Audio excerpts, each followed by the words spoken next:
My name is Jim Al-Khalili, and I'm a professor of physics at the University of Surrey. Studying the innermost secrets of atoms and their nuclei has been at the heart of my working life. But there's another side to me.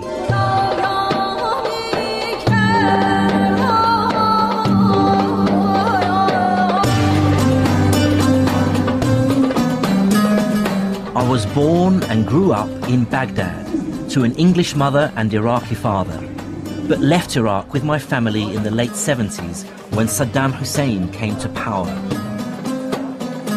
By then, science was already my great passion in life, and as I studied it further, I saw myself fully part of the Western tradition, inspired by names like Newton and Einstein.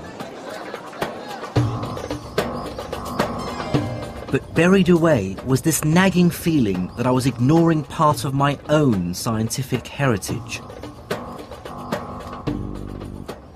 I still remembered my school days in Iraq and being taught of a golden age of Islamic scholarship, that between the 9th and 12th centuries, a great leap in scientific knowledge took place in Baghdad, Damascus, Cairo and Cordoba. So I want to unearth this buried history, to discover its great figures and to assess exactly what their contribution to science really was. Are there medieval Muslim scientists who should be spoken of in the same breath as Galileo or Newton or Einstein? And crucially, what is the relationship between science and Islam?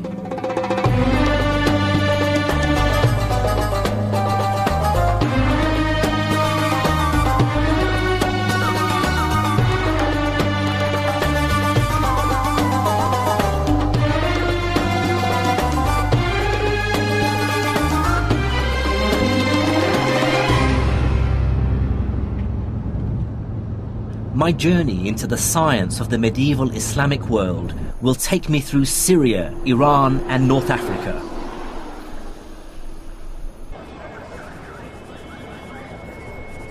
I started in the back streets of the Egyptian capital, Cairo, with the realization that the language of modern science still has many references to its Arabic roots.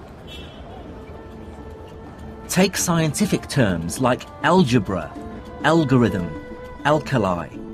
I instantly recognize these words as Arabic. And these are at the very heart of what science does. There will be no modern mathematics or physics without algebra, no computers without algorithms, and no chemistry without alkalis.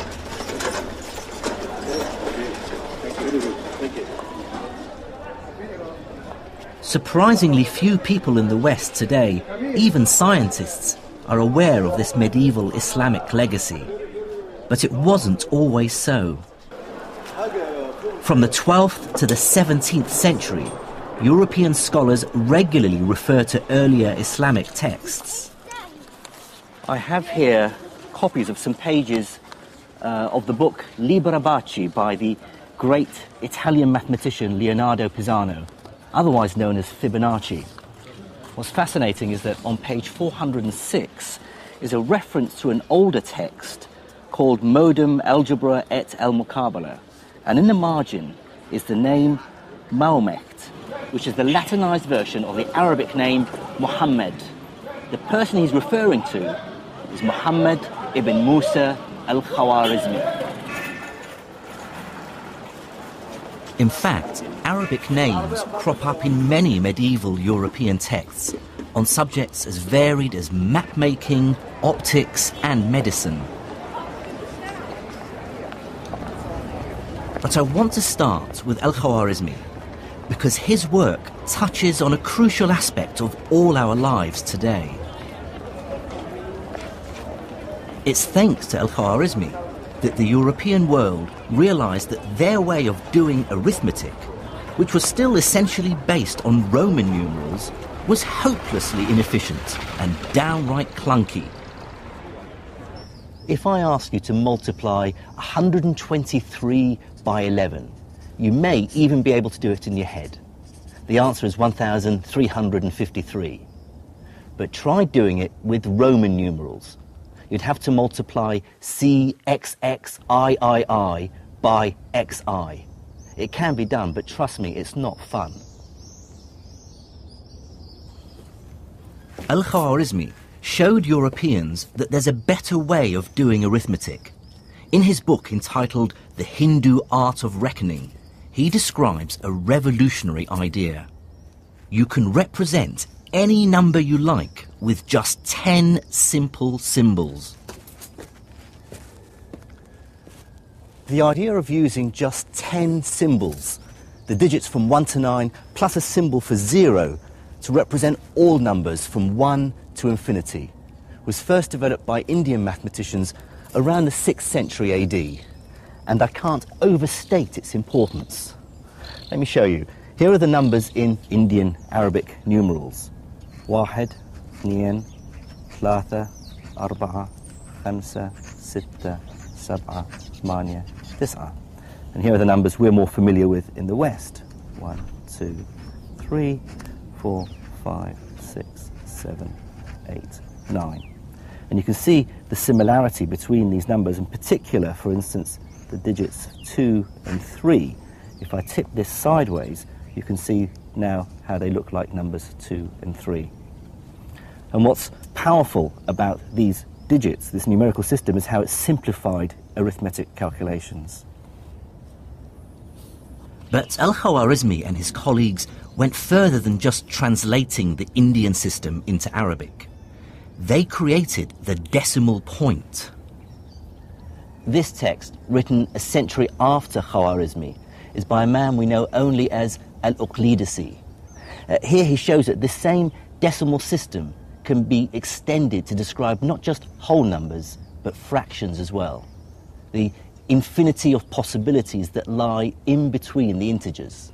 Here's a copy of Al-Uqlidasi's manuscript where he showed how the decimal point is used for the very first time. He describes it by using a dash. Here are the digits 1, 7, 9, 6, 8, and you can see there's a small dash over the 9 indicating the decimal place. The idea of the decimal point is so familiar to us that it's hard to understand how people managed without it. But like all great science, it's blindingly obvious after it's been discovered.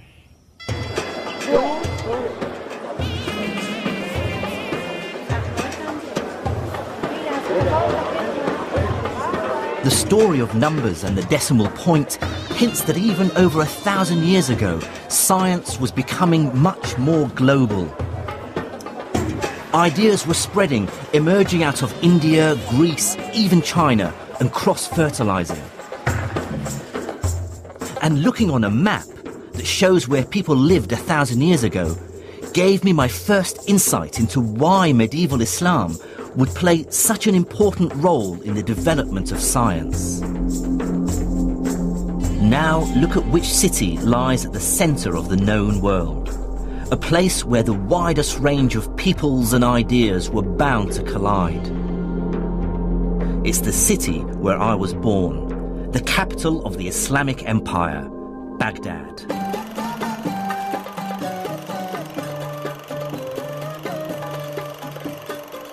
Recent events mean I can no longer visit the city. But these are the home movies of my cousin Faris, filmed in the 1960s. The Baghdad we knew then looked nothing like the bomb-wrecked city it is now. I certainly grew up proud to be associated with one of the world's greatest cities. Baghdad was founded in 762 AD by the Caliph al-Mansur. His aim was to make it the glorious capital of a brand new empire, united by Islam, the rising religion of the time. The Abbasid caliphs had claimed their right to rule by declaring that they were directly related to the Prophet Muhammad, who had founded the new religion over 100 years earlier. But in that short time, the armies of Islam had conquered a vast territory.